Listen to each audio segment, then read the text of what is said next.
जय हिंद मित्रों। आज हम संविधान की उद्देशिका, भारत के संविधान की उद्देशिका का अध्ययन करेंगे। भारत के संविधान निर्माताओं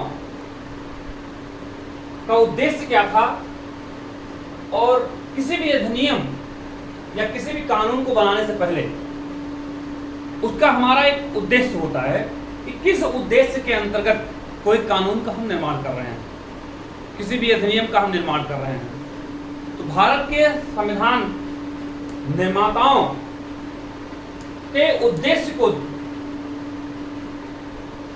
जानने के लिए कि उनका उद्देश्य क्या था और वो अपने किस उद्देश्य के अंतर्गत भारतीय संविधान का निर्माण कर रहे थे, इसके लिए उन्होंने भारत के संविधान की उद्देशिका का निर्माण किया।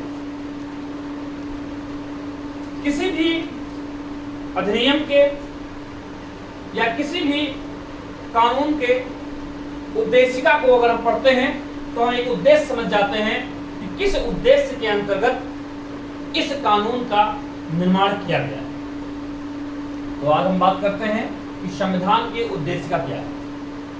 सुप्रीम कोर्ट ने कहा है कि भारतीय संविधान की उद्देशिका जो है वो संविधान निर्माताओं के मस्तिष्क को जानने की कुंजी है।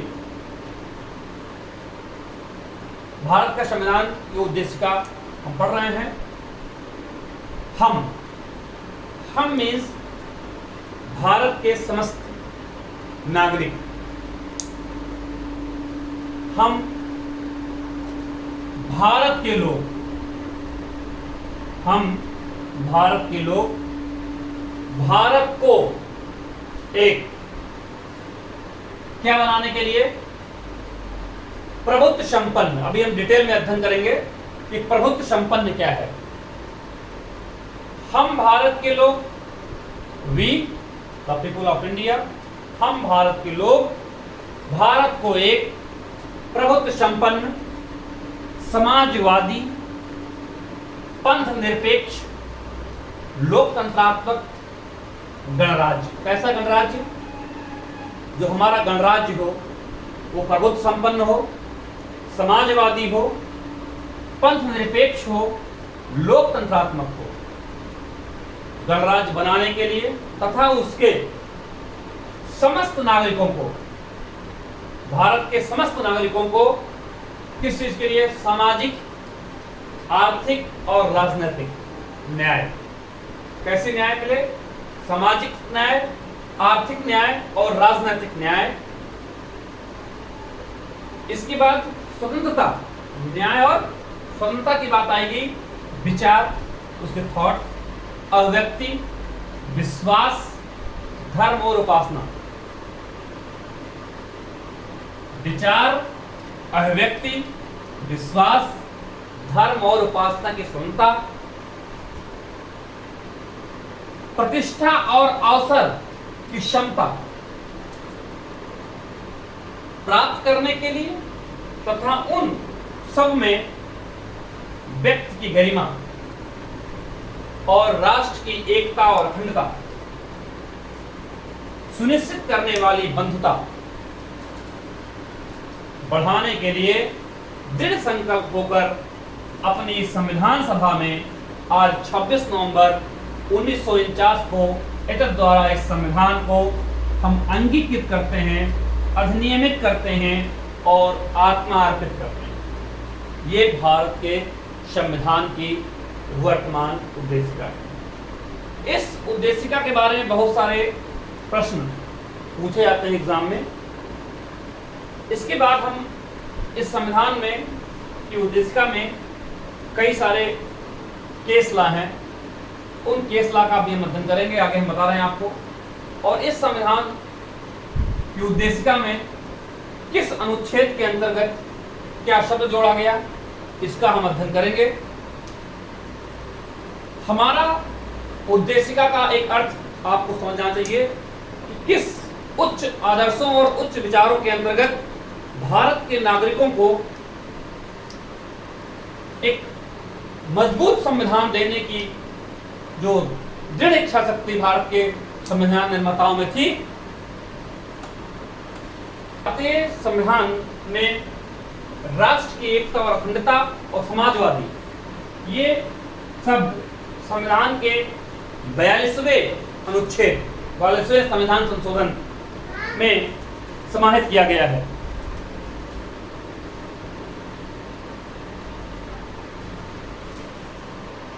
इंद्री बेरुवारी के वाद में ये बताया गया कि संविधान की उद्देशिका जो है वो संविधान का भाग नहीं है, ना ये संविधान निर्माताओं को कोई शक्ति प्रदान करती है और ना ही उन्हें किसी प्रकार का अधिनियम बनाने के अंतर्गत या कोई एक्ट बनाने के अंतर्गत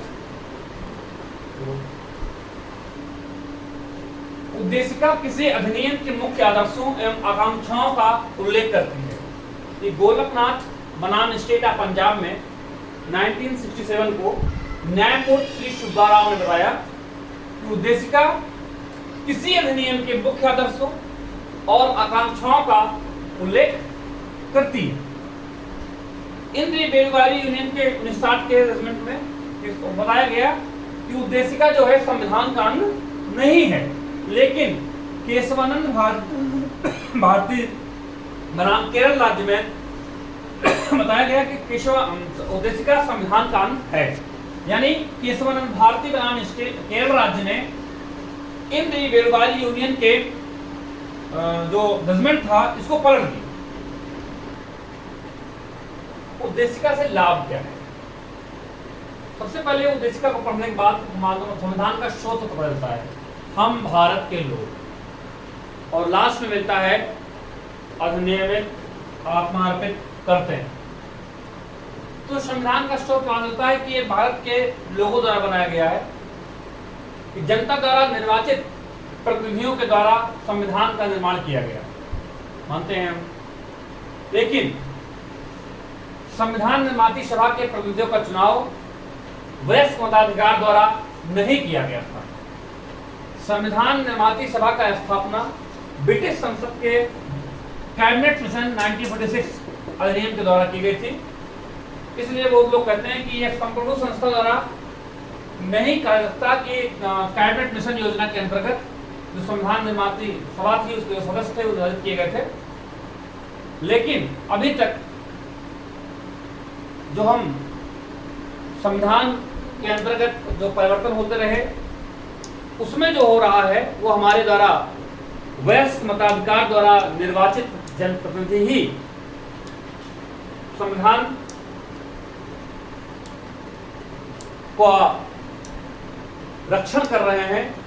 संविधान संशोधन और उसमें चीजें की जा रही हैं वर्तमान समय में वो जनता के द्वारा निर्वाचित जनप्रतिनिधियों द्वारा ही की जा रही हैं। इसलिए हम कह सकते हैं कि संविधान का जो स्रोत है वो हमारे द्वारा ही, हम भारत के लोगों द्वारा ही किया जा रहा है। अब उद्देशिका में आता है प्रभुता संपन्न। प्रभुता संपन्न हो रहे हैं, भारत आंतरिक व बाह्य दृष्टि से किसी भी विदेशी सत्ता के अधीन नहीं है, इंडिपेंडेंट है हम। भारत अपनी विदेश नीति में पूर्ण स्वतंत्र है। कुछ लोग कहते हैं कि नहीं, अभी हम कॉमनवेल्थ यानी भारत राष्ट्रमंडल का सदस्य है। भारत राष्ट्रमंडल का सदस्य है, लेकिन जब चाहे भारत तो कॉमनवेल्थ से अलग हो सकता है। यह भारत की प्रभुता संपन्नता में लेस मात्र भी राष्ट्रमंडल का सदस्य होने के कारण किसी प्रकार का उसके ऊपर कोई प्रेशर नहीं है। जब चाहे भारत तब कॉमनवेल्थ से यानी भारत राष्ट्रमंडल से अलग हो सकता है। लेस मात्र भी किसी प्रकार का कोई हस्तक्षेप इसमें कोई भी देश कंट्री नहीं कर सकती है। लोकतंत्रात्मक का अर्थ समझ रहे हैं, भारत की जनता को पूर्णतः मौका मिलता है हर 5 साल के बाद सरकार चुनने का। हमारे द्वारा ही निर्वाचित प्रतिनिधि देश का शासन चलाते हैं। अब एक शब्द आता है पंथ निरपेक्ष। संविधान में विश्वास, धर्म और उपासना स्वतंत्रता यही शब्द जो है वो पंथ निरपेक्ष को डिफाइन करता है।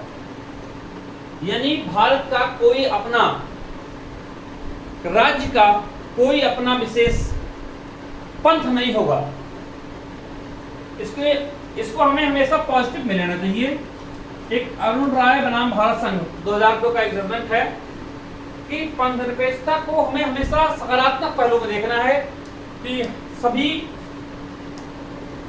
देश के अंतर्गत विभिन्न धर्मों, विभिन्न पंथों के के जानकारी भारत के प्रत्येक व्यक्ति को होनी चाहिए और हमें सबका सम्मान करना चाहिए, सभी धर्मों का, सभी पंथ का, सभी विचारधारा का।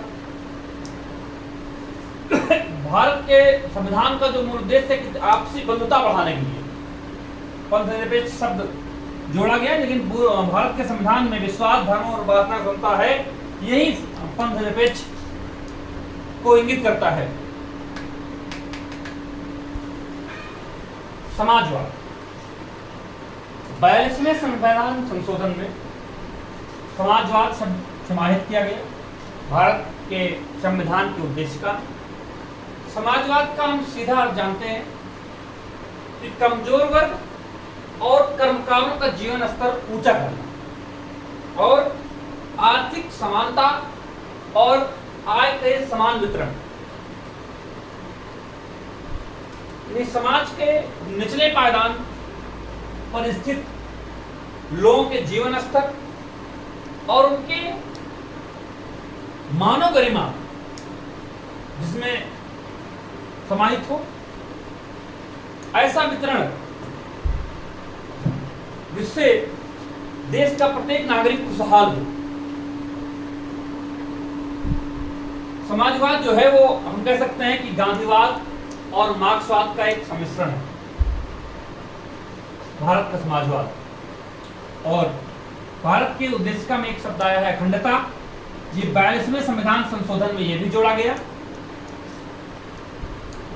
ये पृथककारी प्रवृत्तियों को रोकना है। कोई भी राज्य भारत के अनुच्छेद 1 में कहा गया है कि भारत राज्यों का एक संघ होगा, यानी कोई भी राज्य अपनी मर्जी से किसी भी तरह से भारत से अलग नहीं हो सकता है। यानी ये दिखाता है कि भारत का जो संविधान है वो संघात्मक प्रकृति का है। पृथककारी शक्तियों को रोकना, तो जैसे कोई कह रहा है कि हम कश्मीर अलग कर देंगे, कोई कह रहा है हम खालिस्तान बना देंगे। तो देश में इस प्रकार की जो प्रवृत्ति कुछ लोगों द्वारा अपने राजनीतिक स्वार्थ को सिद्ध करने के लिए पनप रही हैं, उन को रोकना, इसके लिए हम एक शब्द अखंडता जोड़ दिए 42वें संविधान संशोधन के अंतर्गत। और गणतंत्र जानते ही हैं आप लोग कि भारत में वंशानुगत राजा नहीं है। हर 5 साल के बाद भारत की जनता जिसको चाहे उस देश की बागडोर उसको दे सकती है। इस प्रकार आज हम संविधान की उद्देशिका के बारे में थोड़ा अध्ययन किए हैं। अब इसमें केस लॉज जो है उसका अध्ययन हम अगले वीडियो में करेंगे।